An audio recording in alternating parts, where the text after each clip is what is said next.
చూస్తూనే ఏడాది గడిచిపోయింది కదా. పాండ్రి మరిగా టైం అయిపోయింది. మరి మనం ముచ్చట్లు చెప్పుకుందాం. ధూమ్ధాం ముచ్చట్లు షురు. మన సీఎం ఎవరు అందరికి ఎరికే కదా. పేరైతే యాదు ఉన్నది కదా, పేరు మర్చిపోయారు మళ్ళీ లేనిపోని తిప్పల. సరే కానీ ఇంతకు అసలు ముచ్చట ఏంటిదయ్యా అనంటే, ఇప్పుడు మీకు ఏం రందులు లేవా అనోళ్ళ చెప్పుండ్రి. రాష్ట్రం అంతా సుఖ సంతోషాలతోని శాంతి సౌభాగ్యాలతోని కలకలలాడుతున్నదా? మీరే చెప్పాలి. ఏంది మల్లీశ్వరి పుండు మీద కారం చల్లినట్టు ఓ దిక్కు మాగోసలు మాకుంటే సుఖ సంతోషాలు శాంతి సౌభాగ్యాలు అని అనబడితివి అని నా మీద గరమయ్యేరు కాకుర్రట్లా. అసలు మన రాష్ట్రంలో నడుస్తున్న కథ చూస్తుంటే నాకు అట్లా అనిపించింది. సరే కానీ ఇప్పుడు మన కాడ అల్లు అర్జున్ కథనే ఇంకా నడుస్తున్నది కదా. పాండ్రి మరి ఆ కథ ఏడుదానికి వచ్చింది. ఇప్పట్లో క్లైమాక్స్ కత్తదా లేకుంటే ఇంకా సాగదీశుడే ఉంటుందా? అరుచుకొని వద్దాం రాన్రి. నిజంగా అసలు ఈ ముచ్చట చెప్పాలంటేనే నాకు చిత్రం అనిపిస్తున్నదల్లా. కొన్నొద్దుల సంధి పుష్ప సినిమా, అల్లు అర్జును, టాకీసులు, తొక్కీసులాట, కేసు విచారణ గిదే నడుస్తున్నది కదా. అసలు మన రాష్ట్రంలో ఎవ్వలకు ఏమి రందులు లేనట్టు ఈ బన్నిబాబు కేసు గురించి మన రాష్ట్రం అంతా ఆలోచించేటట్టు ఎత్తాన్రు. మంగళవారం నాడు కూడా పోలీసులు ఈ అల్లు అర్జున్ను చిక్కటిపల్లి పోలీస్ టౌన్ కి పిలిపించుకున్నారు. ఇంకా కొంచెం విచారణ చెయ్యాలి అనుకుంటా. పొద్దుగాల 11 నుంచి పోలీస్ టౌన్ లో కూర్చుండబెట్టి అవి ఇవి వాళ్ళ దోషనే అడిగిర్రట. చెప్పే కాడికి చెప్పినాక అటెన్క ఇంటికి పంపిర్రు. ఇది ఆడి కొడిచింది కాదల్లా. ఏమన్నంటే కోపాలు బాగా వస్తాయి గాని అసలు మన రాష్ట్రంలో వేరే సమస్యలే లేవా? జనమందరూ సంతోషంగా ఉన్నారా? లొల్లులు జెవడాలు ఏడా అయితేనే అయితలేవా? అసలు మన సర్కార్ ఏంది ఈ ఒక్క కేసునే గింత గట్టిగా పట్టుకున్నది? మన రాష్ట్రం మొత్తంలో అల్లు అర్జున్ ఒక్కందే పెద్ద కేసు అయినట్టు, ఇదే ఇప్పుడు అంతర్జాతీయ సమస్య అయినట్టు ఎత్తాన్లేంది.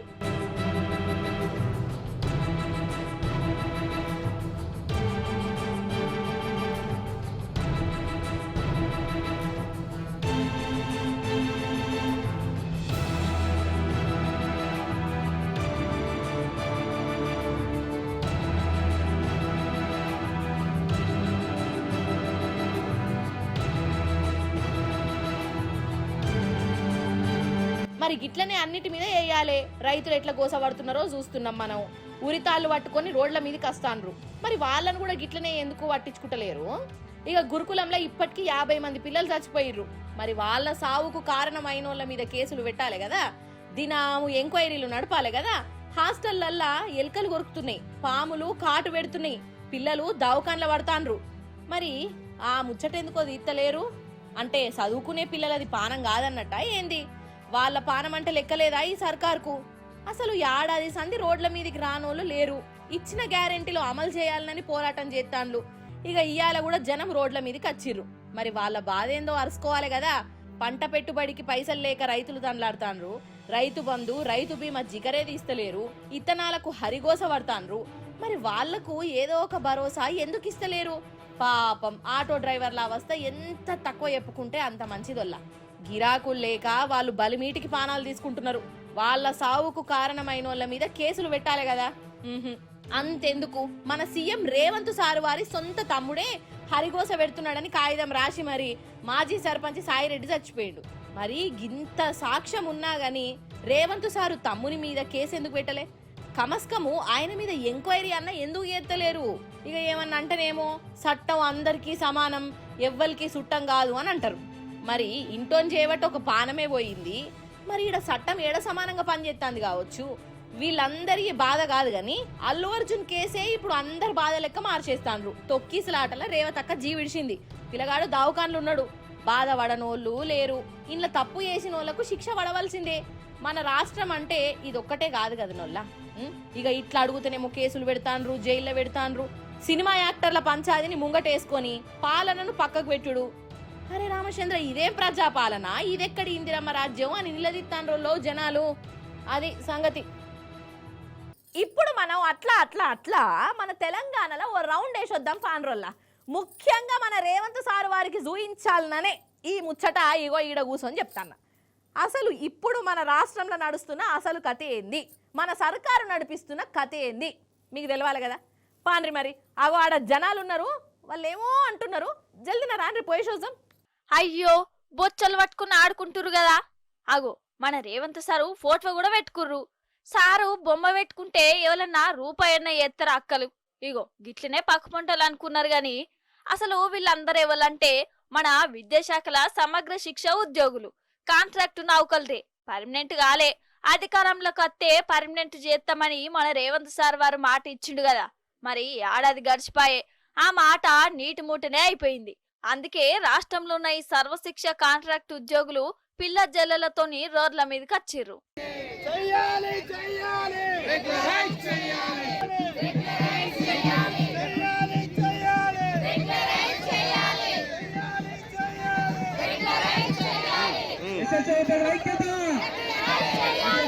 ఆగో గీ అక్క చూడు, షీపురు కట్ట చూయిస్తుర్రు.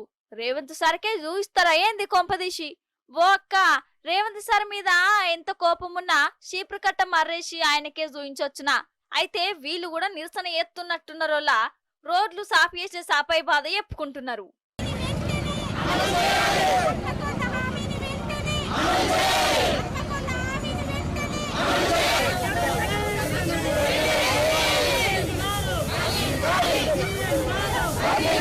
ఇటు చూడుర్రి, ఓట్లప్పుడు బొచ్చడు ముచ్చట్లు చెప్పిన రేవంత్ సారు కడమ మంత్రుల బొమ్మలను తలకాయలకు అతకబెట్టుకుని నిరసన చేసిర్రు.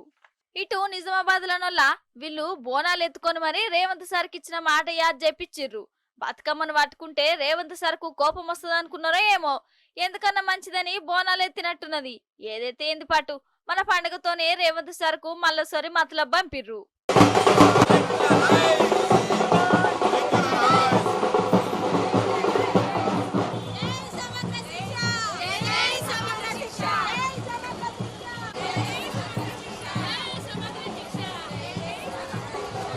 సర్వశిక్ష కాంట్రాక్టుల తండ్లాట అట్లున్నదా?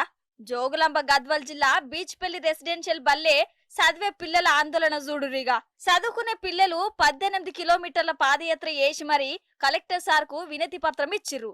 ఎందుకయ్యా అంటే ఈ స్కూల్ ప్రిన్సిపల్ పిల్లగాళ్లను ఆరిగోసవుచ్చుకుంటుండట. హాస్టల్ అన్నం మంచిగా లేదని సార్కి చెప్తే ఉన్నది దీనుర్రి అనుకుంటా కొట్టుడట తిట్టుడట. అందుకే పిల్లలందరూ ఒక్కటైపోయి ఎట్లనో గట్ల ధైర్యం చేసి స్కూల్ నుంచి కలెక్టర్ ఆఫీస్ దాకా పాదయాత్ర చేసి మరి వాళ్ళ గోస చెప్పుకున్నారు. పాపం పిల్లల మనసు ఎంత బాధపడితే వీళ్ళు గట్ల ఏత్తరు చెప్పుర్రి.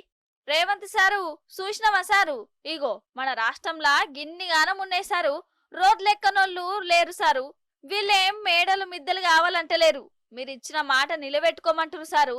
గది ఇడిచిపెట్టి గా సినిమా పంచదలను పట్టుకొని మందిని మతి మరిపించుడెందుకు సారని గరమైతుర్రిల్లు. కన్ను మూస్తే జననం, కన్ను మూస్తే మరణం, రెప్పపాటుదే ఈ జీవితం అని ఎవలో కవి రాసిరు కదా. 100కి 100 వాళ్ళు నిజమేనోళ్ళ. అసలు కళ్ళు మూసి కళ్ళు తెరిచే అంతల్నే ఎన్నెన్నో అవుతుంటాయి, ఏమేమో జరిగిపోతుంటాయి. అప్పటిదాకా నేల మీద నడిచేటోళ్ళు కూడా గాలిల గిర్ర గిర్రా తిరగొచ్చు, ఏదైనా కావచ్చు. గట్లనే అయ్యింది ఓగాడ. చూడురి మీరు ఏమైందో. మెకానిక్ ఉన్నట్టున్నది, పెద్ద పయ్య పంచర్ చేస్తాండో లేకుంటే రిపేర్ చేస్తాండో గీ తమ్ముడు. చూడిరిగా అటెన్కి ఏమైతుందో.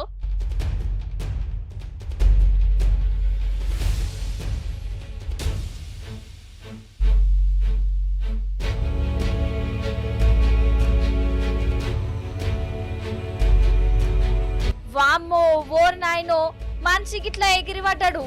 ఏమన్నా అయిందా ఏంది? కానీ టైర్ ఏందోల్లా బాంబు వేలినట్టే గట్ల వేలింది. గాలి బాగా రింపినట్టున్నది, అందుకే వేలొచ్చు. పాపం ఆ మెకానిక్ ఏమో గాలినే స్ప్రింగ్ తిరిగినట్టే తిరిగి పడ్డాడు. పాపం తలకాయకు దెబ్బ దాకిందట. ఇప్పుడు దావకన్లు ఉన్నాడు. ఈయన కూడా అస్సలు అనుకోలే కావచ్చు ఇట్లా అవుతుందని.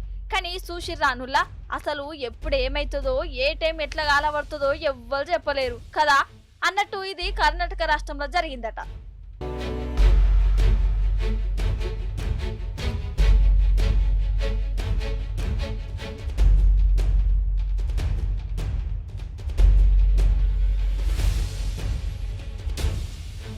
ఇక ఇప్పుడు మీద బాధకు పోదాం పార్రి.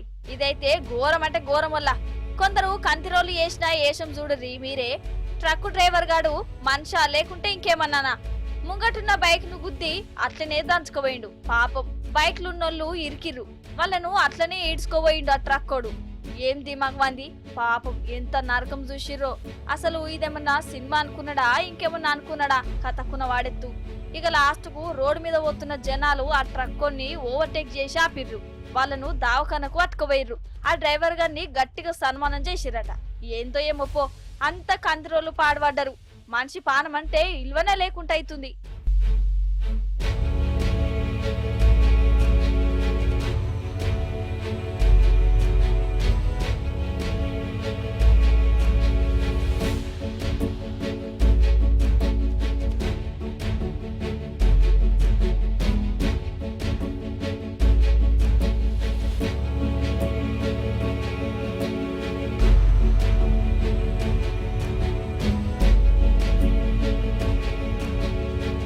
ఇప్పుడు మనం అట్లా అట్లా అట్లా అట్లా మీది బాజుకు పోదాం పాండ్రోల్లా.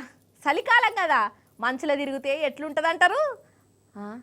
ఏమైంది మల్లీశ్వరి, చలికాలంలో మంచులో తిరుగుడు ఏంది? 2 చెద్దరు కప్పుకొని వండుకోకనట ఎవరన్నా చల్లటి చలిలా మంచులో తిరుగుతారా అని అనేరు. అరే అట్లా తిరిగేటోళ్ళు కూడా ఉన్నారు, అది కూడా ఒక ఎంజాయ్మెంటు. పాండ్రి మరి అటు కాశ్మీరు, హిమాచల్ ప్రదేశ్కి వెళ్ళి పోయి మంచులో తిరిగేసి మళ్ళొద్దాం రాండ్రి. మన కాడ చలి పెరిగింది కదా, అగో అటు కొస రాష్ట్రాలల్లా మంచు వాన ఎట్లా కురుస్తున్నదో చూడురల్లా. మన హిమాచల్ ప్రదేశ్ లా మనాలి అని పట్నం ఉన్నది. చలికాలం అత్తజాలల్లా ఇక ఇక్కడి సీన్లను చూసేందుకు జనాలు వస్తుంటారు. అయితే నిన్న మొన్న ఏడ చూడు మంచే, తొవ్వలు బంద్ అయిపోయినాయి, సొరంగంలా కార్లు ఆగిపోయినాయి. అగోనల్లా 1 కాదు 2 కాదు దగ్గర 1000 కార్లు సొరంగం దగ్గర మెసలకుండా అయిపోయినాయి. ఇక ఇంట్లో ఉన్నోళ్ళ బాధ చూడాలల్లా, ముందుకు పోలేరు వెనకకు మరలేరు, ఆగమాగం చందన.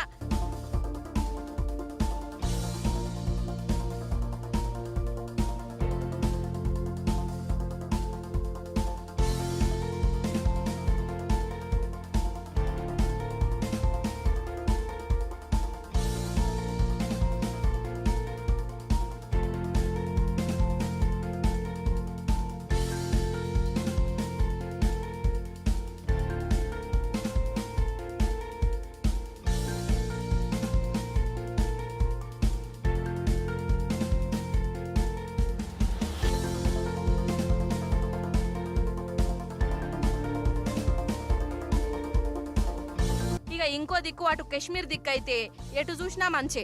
అసలు తొవ్వలేవో, కొండలేవో, ఇండ్లేవో, కార్లేవో ఏవి ఏర్పడకుండానే అయిపోయిందుల్లో. ఇక సందు ఈ మంచును చూసి మురిసిపోయేందుకు టూరిస్టులు లైన్లు కడతాండ్రు. ఆ బరఫ్ గడ్డలలో ఆడుకుంటా మురిసి ముప్పందం అయ్యిర్రు.